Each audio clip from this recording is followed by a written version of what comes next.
So there it is. You're welcome to turn on or off your cameras. It'll just be posted on the website so that people who missed it can join and find out all of this delicious information. But thank you guys all so much for taking the time out of your week. I know this, oh my gosh, we got another one. I know this can be a busy time back from school. And as we're looking forward to summer, it's just really exciting that we have the opportunity to host these webinars. So I'm sure you all know because you got the email, but we are hosting a series of regional webinars with program directors like Erin, and outreach coordinators like myself, just to give you more regional specific information and context that you can make the best decision about whether Dragons is right for you and about whether this region or country is right for you. So we've already done like China and Taiwan and Morocco. So all of the recordings of all the webinars will be posted on our website, and we'll send you the link for the Indo one after when it's all uploaded, so you can share that with folks who were unable to miss it. But welcome to the Indonesia Country Spotlight 2024. We're so excited to have you. I'm going to handle most of the logistics on this, and then Erin is going to take over all of the context-specific information. So just a bit of background. I actually used to have this picture hanging up on my wall. This is from Indonesia. This is from Langa, which is a community that we do a homestay with. And this trek, where you trek up to this little hill here, is like one of the most memorable places I've ever been. We watched the sunset, and we actually did a mid-course kind of ceremony up there looking out at the volcano, and you can't see it here, but the ocean is right behind it. It's biasly the most beautiful country I've ever visited. But where did the name Where There Be Dragons come from? In ancient China, map makers used to put dragons on places to denote regions unexplored. So to go where there be dragons means to go somewhere that's unknown to you. And at Dragons, the ethos that we really try to weave into all of our programs is that when we go where there be dragons, when we engage with the unfamiliar, we get to discover new parts of ourselves and the world. Next slide. Oh, sorry. No, you're all good. So just a bit of introductions, just kind of before we pop in. Or is that on the next slide, Erin? Sorry. Is this not the... No, you're all good. So what makes Dragons unique? I know that there's a lot of programs out there that I'm sure that you guys have been looking into for your summer. And I think it's just kind of nice to go through like why a Dragons program, right? Like why go into these unfamiliar places? The first thing is that our programs really, really offer this form of unfiltered travel. What does this mean? This means that we are going to be traveling really only the way that the locals do. We're going to be having experiences, and we're going to be meeting with people who we really otherwise would not have the opportunity to meet with. All of our programs are custom crafted and one of a kind. So even if, we're returning to Indonesia for the 30th time, right, we've been operating for over 30 years, and we're visiting the same communities, it's going to be a bit different. This really comes from two things. The first is our expert instructors. On every program, we have 3 instructors. One of them will always be from the country we're traveling to. So one will be an Indonesian instructor. One will be an instructor who's likely traveled to Indonesia before, has some form of local knowledge. And the third, if it's not similar to the second, will be a general Dragons instructor. So you're getting an incredible balance of this, what we call local fluency, right? Like knowledge about the people and places that we're visiting, and this really awesome Dragons framework, which aims to kind of like push down the barriers between travelers and locals. And the reason that we can custom craft these programs is because our instructors each come with their own strengths and knowledges about the places that we're traveling. So if we have instructors that are interested in ecology or biology or a specific kind of tree, really anything, they can kind of weave that into the program in this really beautiful way. And the second way that these programs are really one of a kind is because our groups are so small. So on every program, we have those 3 instructors and we only have 12 students. This allows for the student interests to also shape the program. So for instance, I am an alumni of the Indonesia summer program, and my group was big on food. We really loved eating different things. We were big foodies. We loved learning about the local food economy. And so our instructors were able to set up this whole day for us where all of these different street food vendors came to the Dragons program house and gave us samples. And we just got to learn about what that local economy looks like.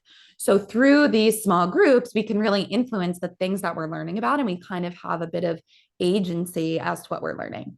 And this also really provides a strong opportunity for mentorship. So, because the groups are so intimate, the instructors can really get to know our students and be able to put them in situations or specific moments for growth and challenge and exploration, which is just really, really beautiful. This ratio of 12-3 is the highest in the industry. Oh, we have another in the waiting room. Let me just admit her. Great. So what makes a good Dragon student? Really anyone who is curious about travel. Our students come from all over the world. They have all different ranges of language proficiency and of previous travel experience. Some have never left their hometown. Some have gone all over the world. What really matters is this kind of shared set of values of curiosity, of wanting to know more about the world, and of wanting to do that in a way that's a bit like responsible, ethical, and really like on the ground. They really want a strong sense and they feel like there's something out there for them. And then just before I hand it over to Erin, just so that we can do a bit of introductions, because I'm realizing we haven't done that yet. My name is Sammi. I'm an outreach coordinator for Dragons. So my job is to essentially help students once they find us to when they get on the plane, helping them choose a program, helping them with their applications, and doing a bunch of other marketing stuff on the East Coast. I'm based in New York. And like I said, I know and I love Dragons because I'm an alumni of the Indonesia summer program. So throughout this, I'll weave in some of my experience. But I'm going to hand it over to Erin, who is our Indonesia program director. And he will take it away. Awesome. Thanks so much, Sammi. Just nice to meet everyone here, and feel free to ask questions as we go. And if we're gonna answer that question later on, I might just tell you. Oh, got a cat here. Might just tell you that we're gonna answer that later on in the session. Just to clarify my role at Dragons, I've been at Dragons for 15 years, and actually no longer the Indonesia program director. I did help start the program in 2010 and actually led our first semester there back then, and have stayed very involved in it, but now oversee all of our programs globally. And my background is in Indonesian studies, so I went to graduate school, I speak Indonesian, and that's kind of my connection there. I've been going there for a long time. So just to kind of talk about some of the topics that we're gonna be covering in this webinar.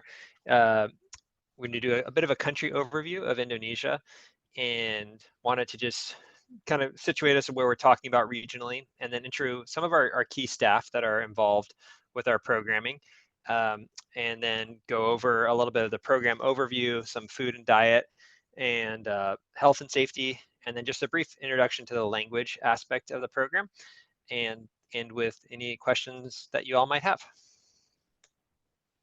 And Sammi, if you see any chats pop up, feel free to let me know, because I might not see them while I have my slides open. So Indonesia is the fourth largest country in the world, fourth most populous country rather, and it's one of the most important countries in Southeast Asia regionally.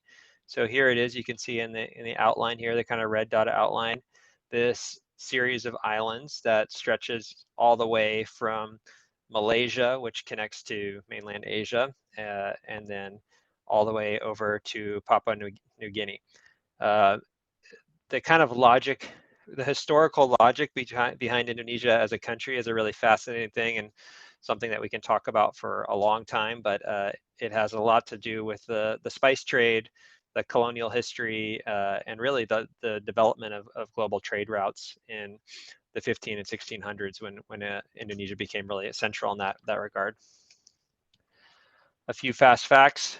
Indonesia is rapidly approaching about 300 million, and the national language is called Bahasa Indonesia, but there are over 700 languages actively spoken in Indonesia, which is one of the most linguistically diverse in the world. It might even be the top of that list. I can't recall.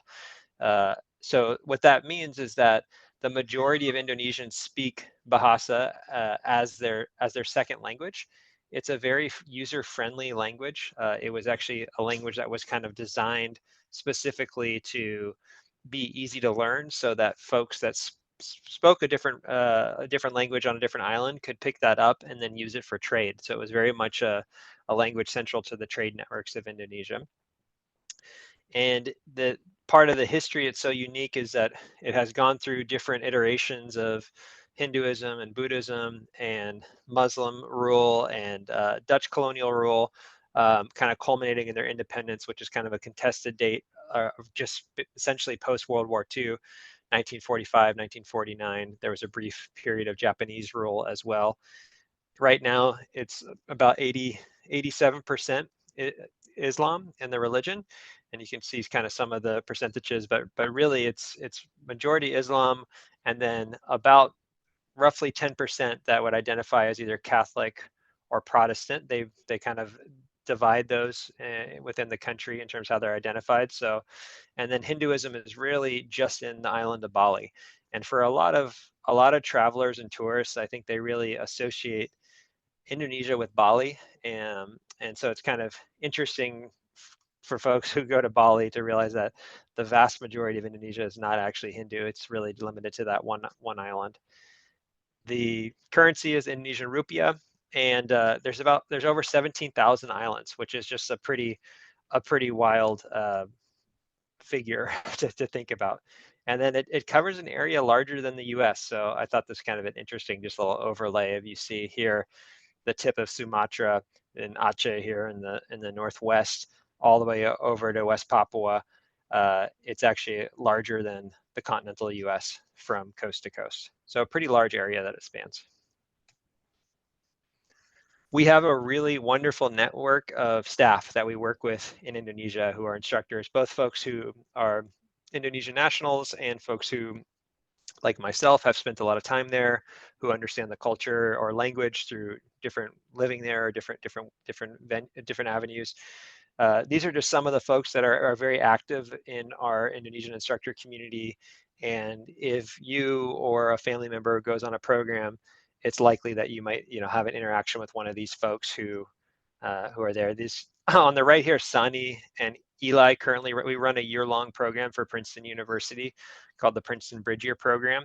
So we have a group right now, a cohort of students from Princeton that are there for 9 months, and so that's kind of a separate wing of what we do is these long year-long programs with Princeton, and then these other folks, Rita and Lutfi, really to highlight as kind of some of the longest serving members. I think Rita has led over 25 courses in Indonesia. And she's just amazing. You just meet Rita and you immediately love her. And Lutfi is our country coordinator. So she is kind of responsible for coordinating logistics and just kind of a point person that we interact with there regularly. Dragon's course progression. Before we talk a bit more about where we actually travel, I think it's important just to get on the same page about how we design our programs. So instead of just having an itinerary where the logic of the itinerary is purely geographic of just going from point A to point B, we're always thinking about a progression of skills and opportunities and challenges that grow with time throughout the course. So how we're building the itinerary has this whole course progression baked into it. We start all of our programs with an orientation, which really the first 2 to 5 days of a program, depending on whether it's a semester program or a summer program. The whole group is going to be kind of in their own space, kind of more of like a soft landing into the country where they get to know each other. They get to get oriented to their group mates, to their instructors, to the goals of the course, to any safety needs, cultural do's and don'ts, all those sorts of things. And really, it's kind of our landing and jumping off point into the program. And then our first phase of kind of this progression is skill acquisition, where we're building into kind of the basic skills of what do you need to travel and navigate in a new place, and things that you might have really taken for granted at back home, like where to get food, where to get water, how to use the bathroom, just really basic things are skills that we need to build. And so it kind of is this really fun and exciting process of like learning language, learning how to navigate, learning how to be in a new place. That is that kind of skill acquisition phase. And then as we gain more skills within the group, we move into this practicing phase where there's more independence. Students are, going to, we call it independent study projects, but like going off and working with a mentor. We'll talk about that on a specific topic, or learning a cultural craft. And then finally, the expedition phase is where we actually have students plan as a group with the instructor still there, but like deciding as a group where they want to go, and what kind of activities they want to do. And we actually give them a budget, we give them guidance, but they're setting the daily itinerary. And that could be anywhere from a couple of days on a shorter program to even a week or more of travel that the students are organizing. So that's kind of all part of the leadership progression. And then lastly is transference, which is really our reorientation to going back home. So looking at all the things that we've learned on the program and thinking about how we can integrate that and carry that forward into our lives back home. In terms of where we actually travel, this can change from course to course, but these are kind of the main areas, I'd say, and we'll talk about kind of the main homestay communities that we work with as well. But through Yogyakarta, which is this little area right down here, which is called Jogja for short. It is really the cultural capital of Java, which is this island here, which about half of people in Indonesia live on the island of Java. It's the most densely populated part of Indonesia. That's where our program base is. That's where we have a year-round presence. That's where our Princeton program is based. So we have a lot of resources and networks. It's a really good starting off point for the program to get oriented, to get some basic language skills before jumping off to what is called the outer islands, but just really into Eastern Indonesia. And so going farther afoot, either over here into the island of Flores, and doing homestays here, or up into this island of Sulawesi and doing another homestay over here in Wakatobi, which is the southeastern part. Sometimes we go to other places, but I'd say these are kind of a pretty mainstay aspects of our programs that we continue to go to.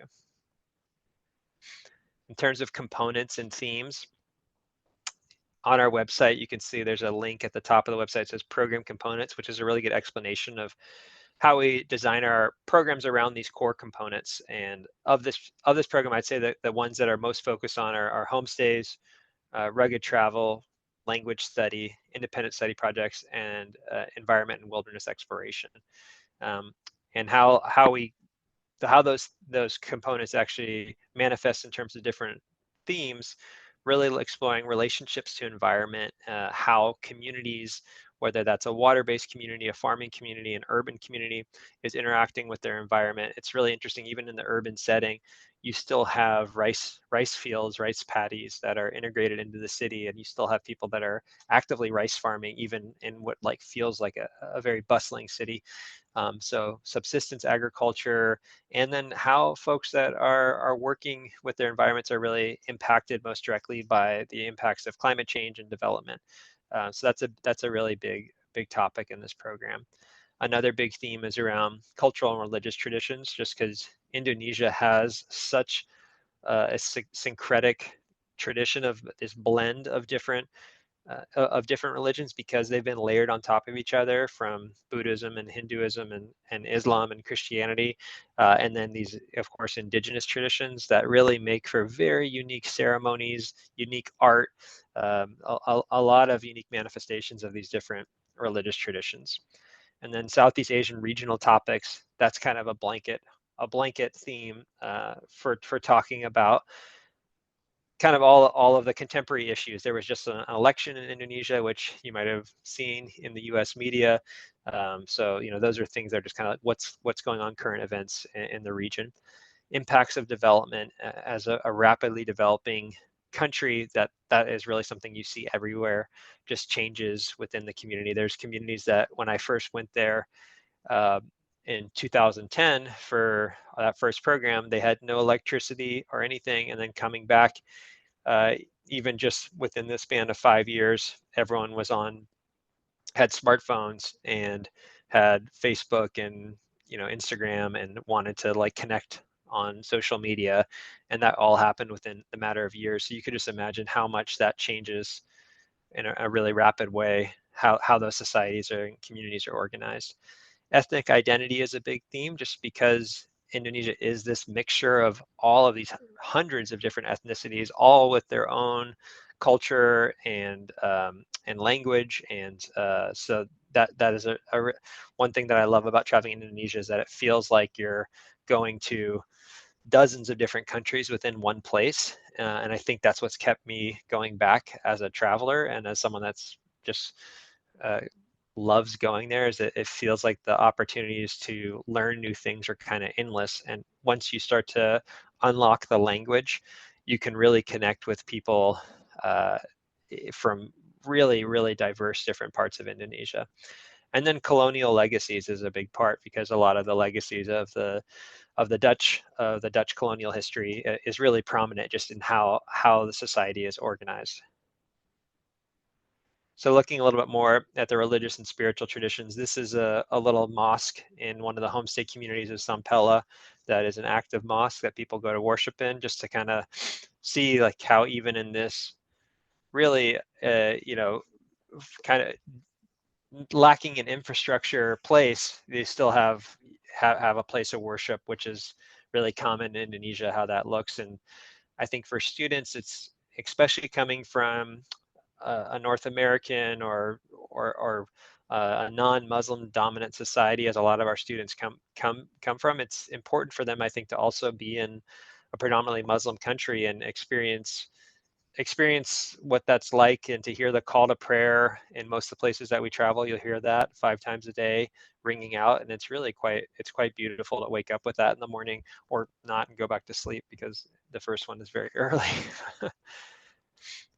Rugged travel I mentioned as a component. For us, that really means traveling as locals travel. And so as much as we can, we're not taking private air-conditioned buses and taxis to places, but actually trying to get on public transportation and take the trains or take the boats that local folks would take to navigate, because we really believe that's the kind of travel that we advocate, and is really the most powerful for making connections with people in unscripted settings and outside of kind of tourist zones.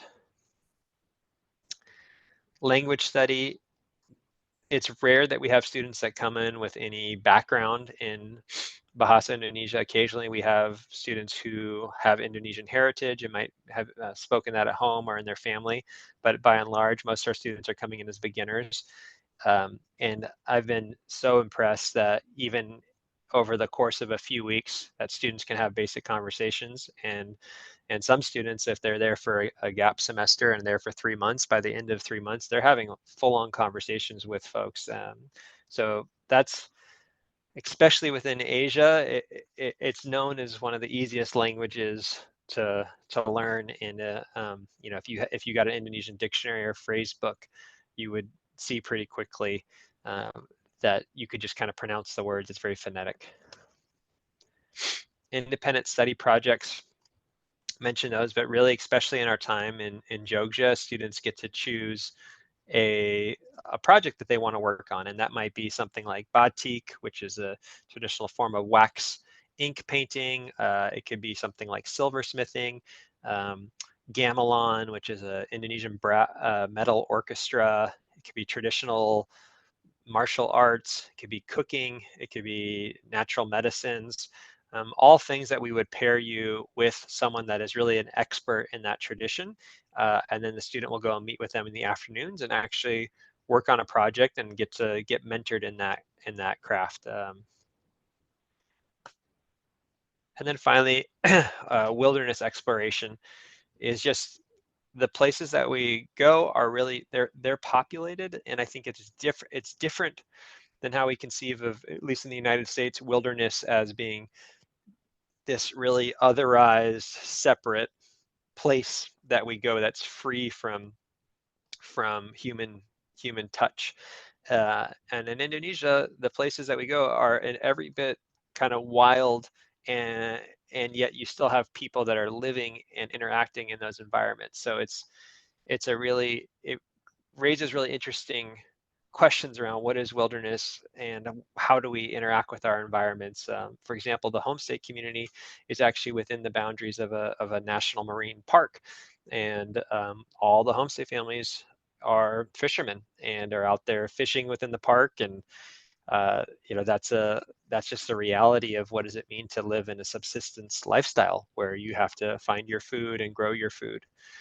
So that's a big part of it. This photo is of a volcanic crater lake. That these two lakes will change colors. I think Sammy might have mentioned this up top, but just all the photos, of course, in this presentation are from Indonesia, and were all taken on our programs. So everything that you've seen, if you have a question about a slide or anything, we can probably tell you where that is. To talk a little bit more about the specific homestay communities that we visit, because really, I think that's the heart and soul of the Indonesia program. And for students, it's also the thing that I would say that they are often most nervous about. And that's a really common and normal reaction to have, to feel like, oh, I'm living in a stranger's house. I don't speak the language. I don't know the food. What's that going to be like? It's a big change. It's very much stepping outside of your comfort zone. And the families that we work with are just so welcoming and generous and just lovely people that are so excited to form a relationship with our Dragon students. And so it really is a mutual exchange of these families taking our students in like they would their own child. And that means, you know, having that, caring for them with the same kind of tenderness that they would with their own children, and also asking them to participate in the household and help wash dishes and help with chores and accompany them to the market, and really kind of being incorporated into their daily lives. So Jogja is our kind of urban homestay. It's where we start the program, where our program base is, and it's a kind of has a higher degree of economic development. So the houses are more what you might see in the US in terms of like concrete cinder block houses that, tiled floors. And it's just, there's a higher degree of familiarity. And so it's a nice place for us to start, because it's not as extreme as going to a homestay that feels really, really radically different than maybe where we're arriving from. So this is our first homestay community that we work with, and it's really nice because there's a real diversity of the families that we have relationships with, and also what they do for a living. And so that's a really nice way for students to get exposed to Indonesia, especially Javanese culture. The second homestay community that we have been working with, we've been working with this community since 2015, is in Langa, and you can see that same volcano there in the background from that first photo that Sammy mentioned. And Langa is on the island of Flores. It's actually a Catholic community, which is interesting coming from Java, where it's predominantly Muslim. And this is up at a higher elevation, so it's up in kind of the highlands of Flores. It's cooler, so surprisingly, you think of Indonesia being on the equator and being super hot and humid all the time, which by and large is true. When you come up here, you're putting on sweatshirts and it's getting down in the 60s at night, and it's cooler, and it's kind of a nice respite from being down at closer to sea level. And this is an agricultural community, and so most of the families are coffee growers, is really the biggest crop here. So I'm a big coffee lover myself, and the quality of coffee here is really top notch. So they actually export beans all over the world from Flores. And it's really fun to harvest coffee and to see the coffee fruit and the process of what that looks like. Also grow other crops there. Corn is another big one here. That's Langa.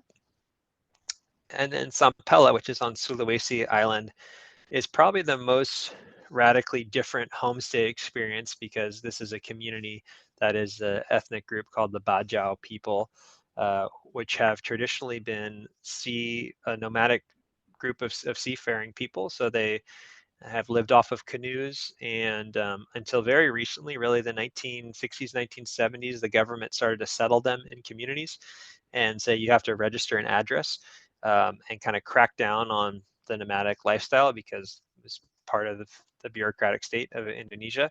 And so this is kind of a remnant of that time of this is a community that is completely detached from the land. So you actually have to canoe from the land to the community to bring fresh water to connect back to the mainland. And it's all built on stilts. And so you're really kind of in this floating village. And everyone's living is centers around fishing, spear fishing, net fishing, line fishing. There's all different. There's tidal pool scavenging, and so it's a really fascinating place to be to experience this. Just such a different way of life and such a different connection to the ocean too and land, and thinking about how our identity is formed and our connection to place, because a lot of the Bajau people still feel like the ocean is really their home and they don't identify as Indonesian or even being from a specific community, but being really born of the ocean. And there still is a lot of aspects of that nomadic identity of migration in between different Bajau communities. And the Bajau are very much a transnational group where there's Bajau communities in the Philippines and Thailand, even as far as some parts of Australia, you can find Bajau fishermen. In terms of food and diet, before we started, Sammy and I were actually just talking about how much we both love Indonesian food. Sammy, what were you saying was your favorite dish? Yeah, mine was there was a night where we had to take a really early flight. And so we all kind of like camped out in the Dragons program house in Jakarta. And when we woke up in the morning, one of the homestay moms had made us nasi goreng, which is just means fried rice with tofu that was like braised somehow. And she literally just put it in like 12 individual brown paper bags. And we ate it on the floor of the airport. And it was I think about it every day. It was the best meal I've ever had. And since then, I've literally reached out to my instructors and been like, who was that woman? And can she send me the recipe? That's awesome.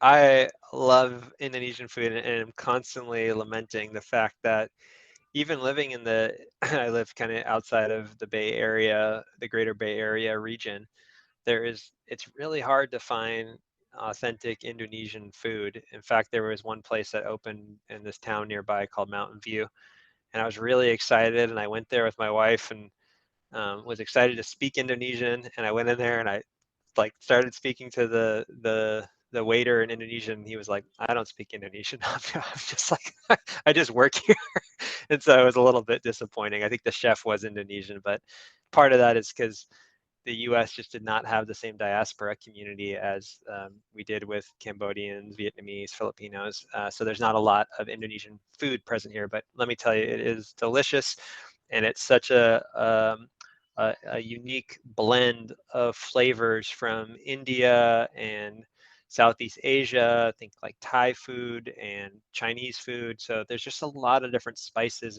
They are the Spice Islands. So there's just so many different flavors that are in the cuisine there. It's also a place that is really uh, welcoming for different diets. So students that are vegetarian or have other dietary preferences or needs, it's a place that I think is pretty easy to accommodate because there's a lot of tofu, tempeh dishes, and it's pretty easy to accommodate different dietary preferences. Health and safety. Just we don't give specific medical recommendations, but just thinking of like the CDC website, these are things to consider as you're traveling. And part of your course preparation materials, you would get a course preparation manual, which goes over this in much more depth about like things about inoculations and medicines that you might want to consider when traveling. And we're always happy to chat over that with you as well. Our biggest concern on most of our programs in Indonesia well is really around gastrointestinal health and just hygiene and sanitation related to food and water, because that's the majority of incidents that we, from a risk management perspective, that we see are really GI issues, travelers, diarrhea, food poisoning, that sort of thing. And fortunately, Indonesia is a place where we actually have really low incidence of that compared to other countries that we travel. Like, for example, India, we have a much higher incidence of GI related health issues. And that's stuff that we cover within our group in terms of we're always drinking purified water. So with a group, we either travel with our own water source, whether that's like 5-gallon of jugs or boiled water in homestays. So we're always ensuring that we're drinking purified water. And then part of our briefings too is around what constitutes food that is reasonably safe to eat if we're apart from the group and that sort of thing. And then of course within our homestays, training our homestay families around our sanitation standards. Another common question is around mosquitoes, and there are parts of Indonesia where mosquitoes, where there is malaria present, although it's quite rare. The incidence of malaria in the areas that we travel, at least, are very low. Unfortunately, one thing that is becoming a bigger issue, not just in Indonesia, but really all around the world, I think even in the US, we're seeing this as well, is incidents of dengue fever. Dengue, that type of mosquito that's carrying dengue, is now more and more in urban areas. And so when we travel, students do sleep under mosquito nets because that's just one preventative measure that we can take. And then, of course, just the kind of common sense things of covering up in the evening when there's more mosquitoes out and wearing longer sleeves, repellent, those sorts of things. And then, one of the last health and safety pieces I wanted to touch upon is just around identity and cultural context. And Indonesia is a tolerant and welcoming society, particularly with foreigners. I think foreigners get quite a pass in terms of when you're moving through. It's not the same expectations as if you were a local. And still, it's something that we want to be mindful of people coming in with maybe a different identity that might show up differently, and that could be surprising for students where they're they had never where they sorry, my microphone cut out there for a second, where they had never had thought about standing out, or they've always blended in before in their home community, and then to come there and have people asking to take photos with you and you feel like you're a celebrity all of a sudden, that attention can feel really different. I know when I go there, I'm not super tall, but I'm like 6'1", but when I go there, I'm like quite tall and I have blonde hair and blue eyes, and so it's a really strange experience having like folks want to take photos with me and things like that. And so that's just part of kind of talking and preparing students around how different identities can show up differently. We have a really wonderful resource too on our website that you can find about allyship and identity when you're traveling in different contexts, and how you can prepare yourself for that, and what kind of questions and resources you can reference to better prepare. I want to move into and leave time for any questions and discussion, but just a really quick, just to look, maybe really even just to look more at Indonesian language and how easy it is to start learning. If we kind of come here to the middle, this is probably the most common phrase is apa kabar, which just means how are you, and bike is how you respond. And then of course terima kasih, which I love the literal translation of terima kasih, which has two translations if we were just to translate that very literally, where terima means to receive and kasih means to give. So thank you means like I receive what you're giving, and then the other meaning of kasih is also affection or heart. So it's like I receive with heart and affection. So I think those are kind of fun, and then Indonesian language is really a fun language to translate because there's so many incidents of things that are really interesting when you start to look at them that way. And that's kind of the majority of the material that I had set to go over. Sammi, you want to go over these kind of last points and then we'll open up for questions? Yeah, and we've gotten some questions in the chat. So once we go over Okay, this, I will answer. Jack had a few questions. great. Yeah, so in terms of next steps, if you are interested in traveling to Indonesia or really any Dragons program, we require two materials to move forward with the application process. The first is a Dragons application form. It should take students no longer than 20 to 30 minutes to fill out. You don't have to stress or like write college length essays. It's really just a chance for our admissions team to get to know you. And we also require a deposit. The deposit is what secures your spot on the program. So you're always welcome to deposit before you submit your application. And if you're interested in receiving any form of financial aid, you'll fill out our financial aid questionnaire. It's a pretty comprehensive Google form, and we have two different forms of financial aid. The first is sliding scale tuition that gives 5 to 25% off for families who might not typically qualify for needs based, but the cost is still a hindrance.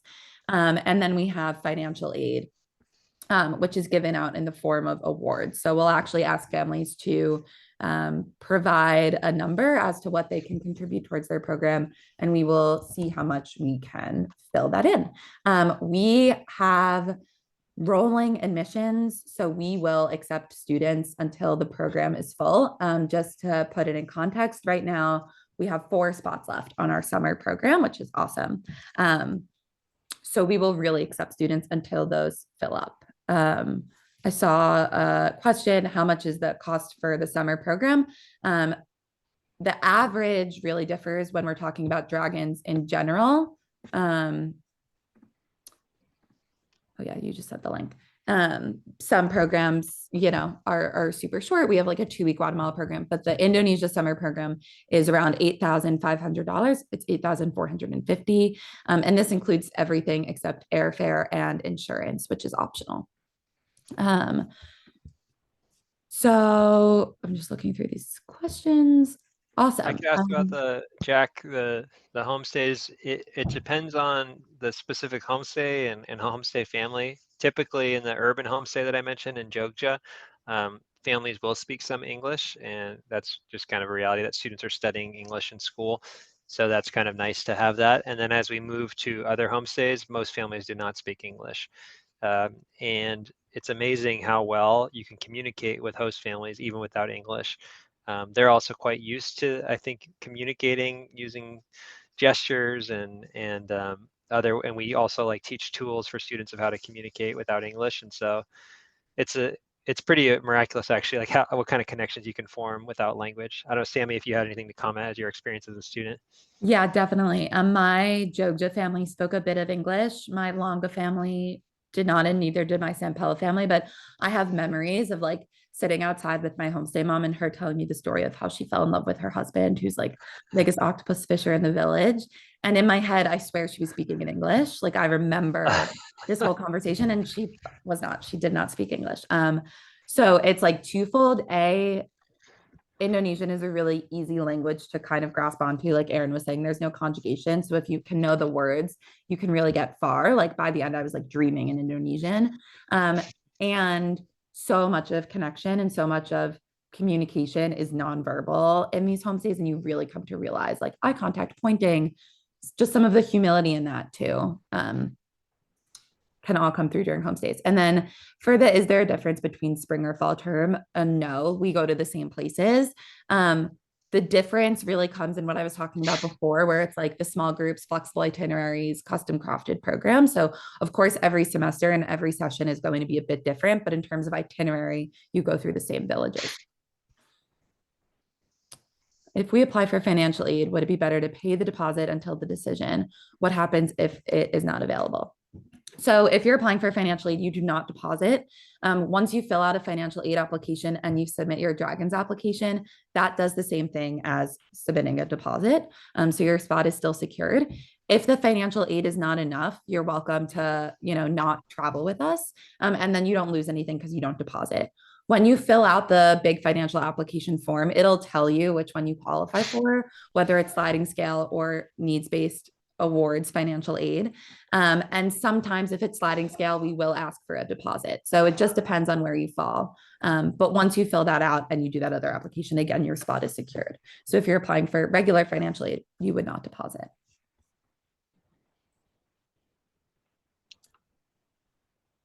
Any other questions from folks? I'll just drop this page in there too, Wendy. That's helpful.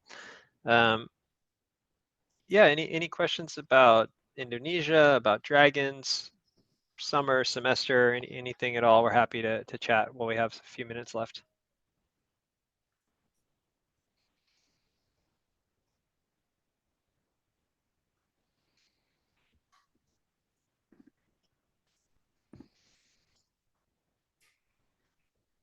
Awesome. Thanks, Jennifer. All right. Um, Great. Well, if you have any questions, you're welcome to reach out. For those, oh, we got another one. Yeah. Yeah, definitely, Alyssa. The art internship, sure. So in Jogja specifically, so if you're interested in art, I would say the longer programs are better, the semester programs, just because you have weeks rather than days of time to really dive into an internship. We do have something called the Independent Spring Experience, which we offer kind of intermittently more, but that's more like an independent program for alumni students essentially. Uh, but the art internships we have, I'd say some of the most popular ones are batik wax drawings, which is a really a popular one just because it's very easy to start immediately producing art in that way, and especially for students who have a background in visual arts or drafting or anything like that. There's a lot that translates. We have students that do wood carving is quite popular.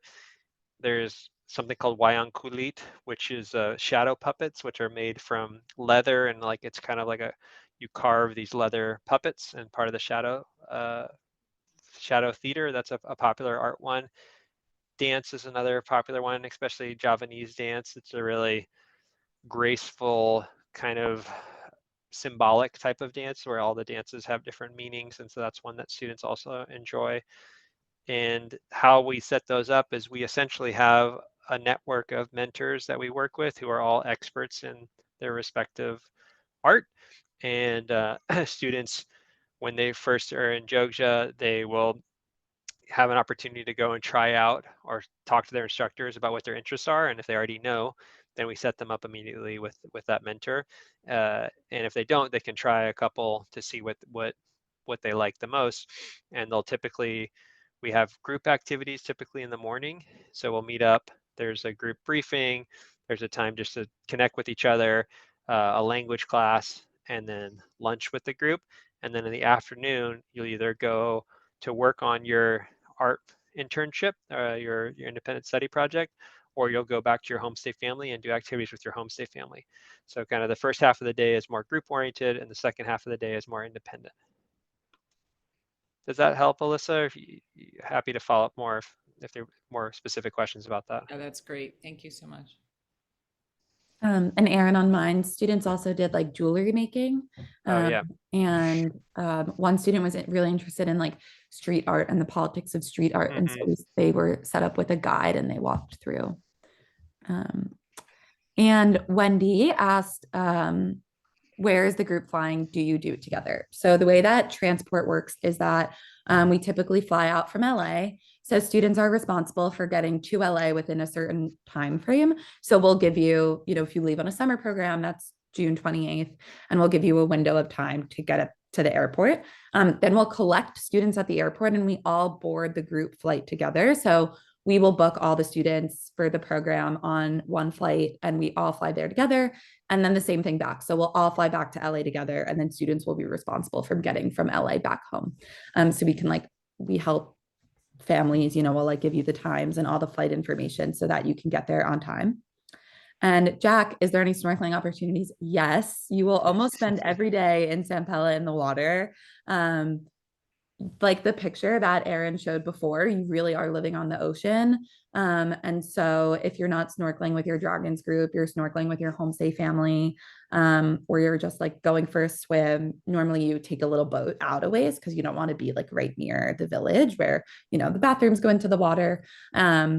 But we do a lot of snorkeling there. I went spearfishing with my homestay dad almost every morning. So tons of snorkeling. And we typically do transference in the islands of Wakatobi, which is this really beautiful island range where San Pela is situated right in between. And so we do some snorkeling there. We unfortunately don't do scuba diving while we're there, but it doesn't get too deep. So we really We see a have lot. had students who stay on, and so like that is something that is quite common, is for someone to do a dragons program to really learn how to travel in Indonesia, especially for our gap year students. And so they might go do a program and they might stay on and travel and do things like scuba diving or just independent travel where they now are really equipped to do that. One of my favorite things is, and this happens quite often, is students who take their parents back at some point in their life, and it's pretty amazing. And they kind of serve as tour guides for their parents, really. And that's always a fun thing to see. Great. Well, I think if there's no more questions, I think we're kind of at our time. And thank you so much. I just want to say, if you have any questions, feel free to reach out. I'm really a big fan of our Indonesia program. I helped start it, so I feel kind of biased. And I really do. I've visited all of our programs. So I've been to, I think, 40 countries. We don't work in all of those, but I've traveled to most of them, and Indonesia still has a very special place for me. So Great. Well, thank you guys all so much. If you have any questions, I'm going to shoot a follow-up email once the webinar link is posted. And you're welcome to get in touch with me or Aaron regarding info specifically for Indonesia. And we also do home visits. We do a ton of opportunities so that if you want to learn more, you could definitely do that. Thank you everyone so much for coming, and enjoy the rest of your night. thank you, Sammi.